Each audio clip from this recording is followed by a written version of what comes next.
Good morning, I'm Uday Pratap Singh. You're joining us on our special Union Budget coverage on NewsX. Yes, it's a big day today as the NDA government gets set to present its final budget before the 2024 Lok Sabha general elections. Remember, of course, it is an interim budget, but still all eyes on what the Finance Minister will be announcing today in Parliament. Finance Minister Nirmala Sitharaman all set to present the interim budget today ahead of Lok Sabha elections in 2024, marking the final budget for the second term of Prime Minister Narendra Modi. This budget is interim in nature, and the comprehensive budget for the financial year 2024-25 will be introduced only after the formation of the new government following the general elections. The interim budget outlines expenditures and revenues until the formation of a new government, as it helps the government to manage its financial obligations. India has made tremendous development in defense, AI, silicon, space, clean energy and a slew of other sectors. But the big question is, what is required to keep the momentum going? What will the 2024 Union Budget focus on? What will it take for India to reach its $7 trillion economy mark?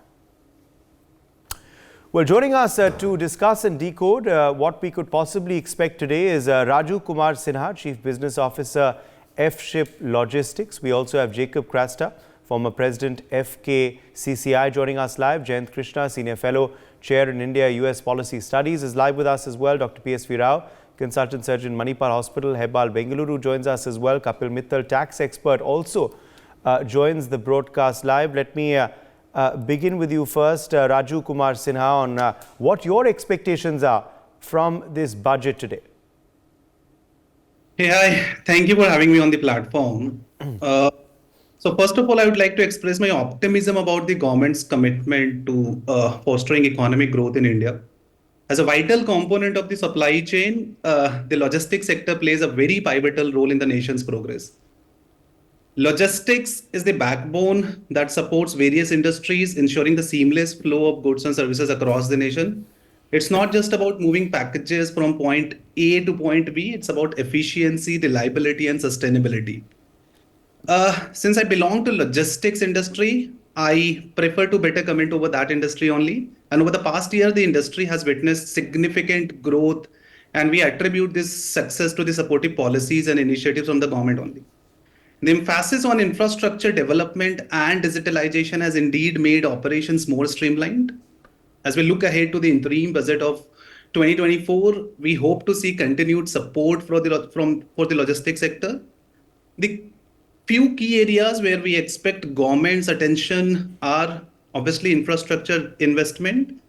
So we as a logistics company expect investment or initiative aimed at improving the infrastructure. This include investment for better road networks and delivery hubs. If I talk about Indian e-commerce trends where seller experience a substantial order volume of cash and delivery orders, and speed of delivery plays a very important role to make sure that order delivery is happening. And air delivery being a very expensive solution in India, investment into infrastructure must be helping e-commerce sellers as well as logistics companies to offer a seamless last mile delivery solution at a very efficient cost.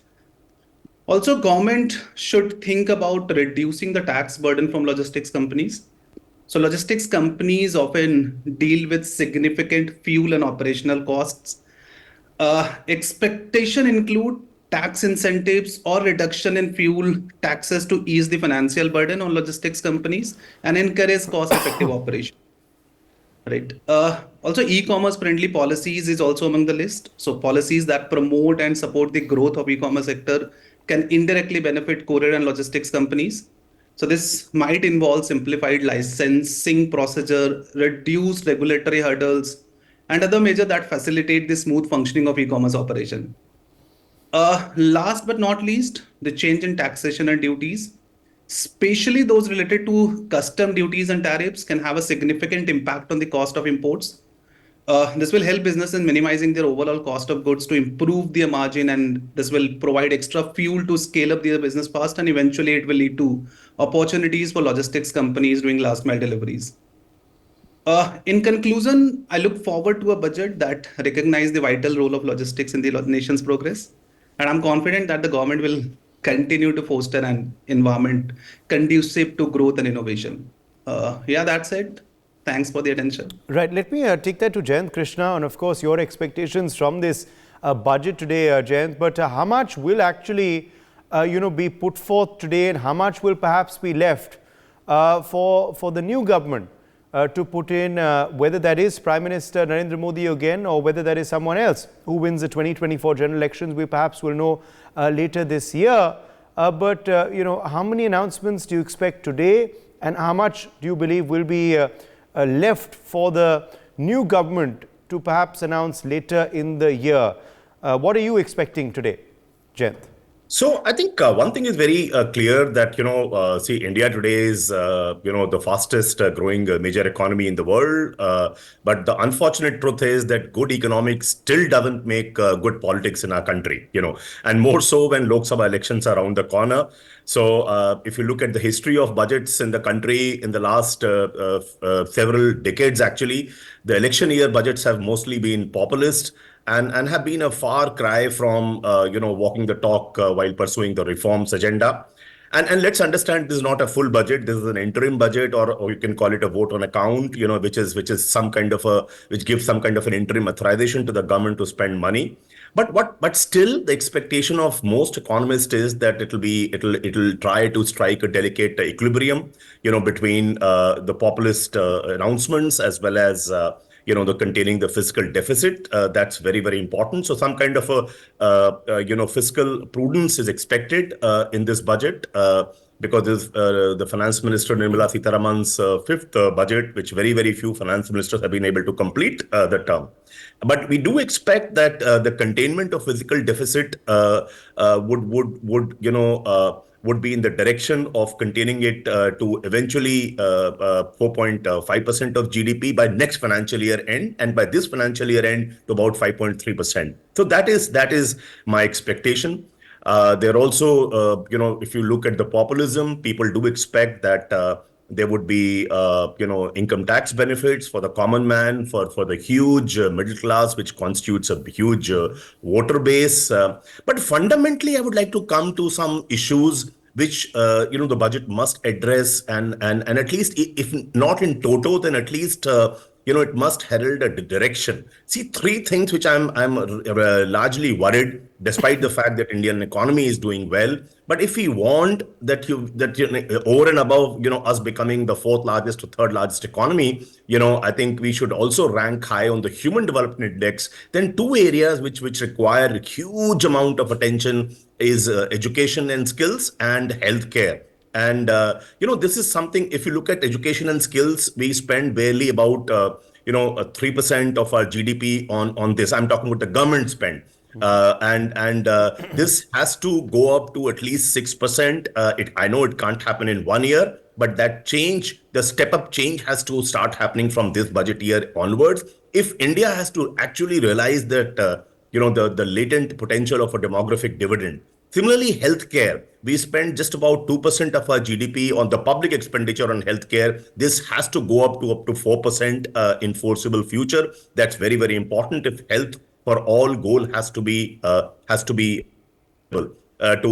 masses, So I think, and third, which I think is very, very important, see, we are at such a cusp of our growth as a nation. It is very important that a lot of research and development happens in our country, and a lot of intellectual property gets created in our country, rather than we working on borrowed technologies all the time or licensed technologies all the time from US and European or Japanese giants. That's very, very important. Where we spend just about 0.7% of our GDP on science and technology R&D, this has to go up to about 2.5%. So I think, these are fundamental course corrections, and the present government headed by Narendra Modi, I'm sure they fully realize this, that, if India has to become a developed country, we may become the third largest economy or second largest economy. But if we really want to become a developed country, I think this, our performance on the Human Development Index has to go up, and we have to eventually become, by virtue of R&D happening in our country,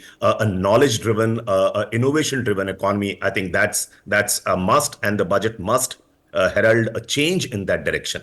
Okay. We are learning also that Finance Minister Nirmala Sitharaman will be leaving her house at 7:30 a.m. today. It's a chock-a-block itinerary for the FM this morning. FM will, of course, leave at 7:30 a.m. from her residence. She will then be going to Rashtrapati Bhavan, where perhaps she will reach about 8:15 a.m.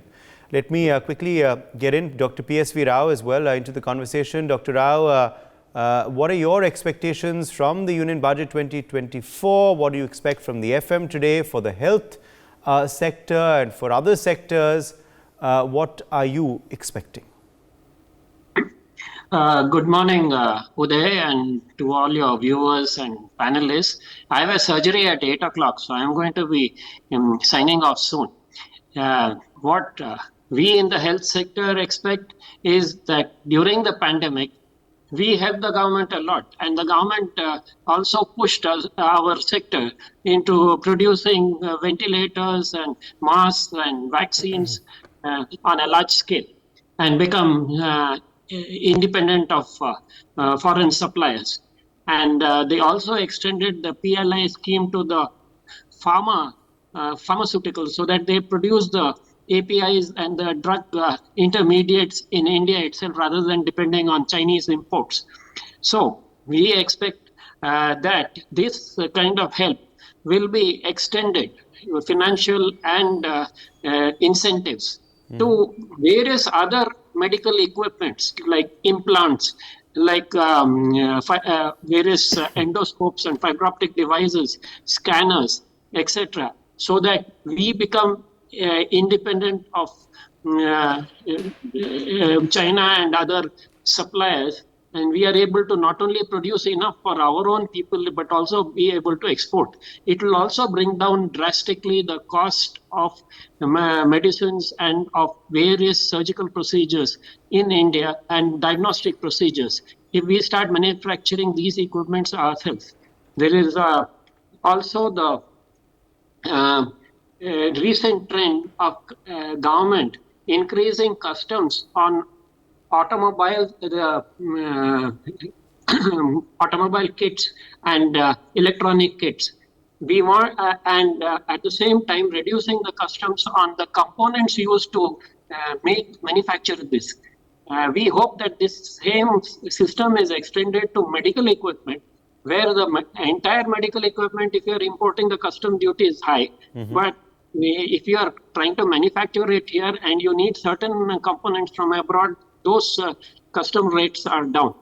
And considering that this government is pretty confident of coming back to power, and they have shown a lot of financial prudence in the past, I don't think they are going to really jack up the expenditure, and they will be trying to reduce the leakages and manage with the revenue. They have been trying to increase the revenue by including more and more parts of the industry and population in the tax net. At the same time, they have been trying to increase the budget, the expenditure on social causes for the poor and the needy. So as far as our sector is concerned, I guess they will try to further increase the insurance coverage for the poor and the lower middle income group. And they will also, as per the request from the Indian Medical Association, improve the setup in government hospitals. All the government hospitals got during the COVID time, during the pandemic, all the stuff they needed to manage COVID. But now we are hoping that they will further improve the status of the government hospitals to handle various other health conditions. And as you would have heard, the malarial vaccine has been brought in. The first global malarial vaccination drive has been started in Cameroon. Yes. And there is another malarial vaccine which will soon be mass produced by Serum Institute of India. So we hope that we start having more government support for diseases like malaria, tuberculosis, etc. Okay. So, then for health, it is very important to have safe water, clean air, sewage treatment, and pollution control in the management of solid waste, organic waste, and things like alternative energy instead of coal being used and fossil fuels being used, which pollute the air and the land. Yes. So, in all these things, we hope the government will give financial incentives and various other incentives to make these things more financially viable. And of course, finally, and not the last, things like telemedicine, education and training for nursing and other healthcare workers, and accident prevention, road safety. These are all issues that we are concerned about. And finally, medical tourism. India is doing extremely well. And in the last few years, our revenue from medical tourism has really shot up. Okay. And I hope if the government makes it easier to get a medical visa for Right. foreigners and push the medical tourism, it can be a huge revenue generator for Absolutely. the Indian government. Absolutely. Thank Now, you. now, Raju Sinha, of course, good headlines are very important for any government in an election year. Okay, I think we've lost Raju Sinha there with us. Jayant, Krishna, let me come back to you. Jayant, as far as, of course, any government is concerned, obviously, as I was saying, they would want good headlines, in an election year. Do you expect more announcements today, or do you expect perhaps outlays to be increased by government for certain sectors where, they want to show the public as well and the countrymen, where the focus of theirs has been on and where they would like it to be in the next few months and years? See, I wouldn't expect too many announcements to happen today, given the fact that it's an interim budget. It's only a vote on account, to authorize the government for expenditure in the interim period. But yes, there are some sectors where allocations are bound to go up. For example, infrastructure is a continuum, and more allocation has to keep happening there. Agriculture and rural development, these are sectors where more allocations are bound to happen. I think some sectors like electric mobility and so on and so forth, that's one area where some simplifications have to happen. Especially India is very, very keen to have microelectronics and semiconductor investments. So I think some ecosystem build-up, confidence build-up measures there could be a part of this budget. And as I said earlier, the large middle class, which constitutes a big component of voter base, I think that they expect some income tax benefit, both in terms of readjustments of slabs, of standard deduction, even things like LTA to be available as an exemption available every year rather than twice in a band of 4 years. I think these kind of expectations people have. I think, but if I speak on behalf of the business community, I think a lot of investors from all over the world, they expect some degree of regulatory certainty in the country, in the sense that yes, some tweaks can keep happening here or there, but in terms of broad overall direction, I think it becomes very, very important that there has to be a regulatory certainty so that the rules of the game don't change after they make a business decision to enter India, to put an FDI in the country. And therefore, that is very important. Even if you look at our ease of doing business ranking, no doubt it has improved substantially with the current government in the last 9 to 10 years. But the fact is, it's not enough. If we claim to be among, not sort of question of claim, the fact is we are the fourth largest economy in the world today, soon going to be within a couple of years going to be the third largest economy. Then why don't we as a nation aspire that we'll be among the, if not among the top 5, then at least in the top 10 nations in terms of ease of doing business? I think there it is very, very important for us to go forward. Another thing which I expect a budget to do, see, if you look at our trade to GDP ratio, it is not very high. Nirmala ki It will be residence pe? So the trade to GDP ratio is not very high. I think it's very important to have trade treaties with countries, including some free trade agreements, which are being negotiated by with countries like UK, with the European Union, and so on and so forth, and also some trade talks with the United States. I think that's very, very important because those seem to have gone on the back burner. Also, somehow there is a feeling in our country that if we have higher import tariff for lots of goods and components, it helps the domestic industry. But let me tell you, it doesn't happen in the long term at all. It results to some kind of a protectionism, which in turn, supports, average or below average quality of goods. And at the end of the day, it also prevents you from more economic imports for more value-added exports of items where those components go as input kind of a thing in the manufacturing process. So I think it's very, very important to look at further enhancing our trade to GDP ratio. And for that, I would expect trade treaties and EVAs with countries which are under being negotiated. I think those should go forward. That's I see almost as a writing on the wall, and I hope the Finance Minister Nirmala Sitharaman does address that in her fifth budget. All right, we are seeing activity now at the Finance Ministry, where perhaps we are expecting the FM to reach maybe in about half an hour to 45 minutes. You can see there, that is the Finance Ministry office there, which you can see on your screens. Obviously, activity is increasing there, as we're expecting perhaps the FM and the MOS Finance to be there in about half an hour to 45 minutes time before they go to Rashtrapati Bhavan. Let me bring in Arzu Seth, my colleague, for more on this story. Arzu, has the FM left her residence? What's the latest update you can share with us about her movement? Well, yes, the Finance Minister Nirmala Sitharaman will be presenting budget today, and it's marked a very important day, as from celebrity to the common man, everyone is waiting for the budget of this year.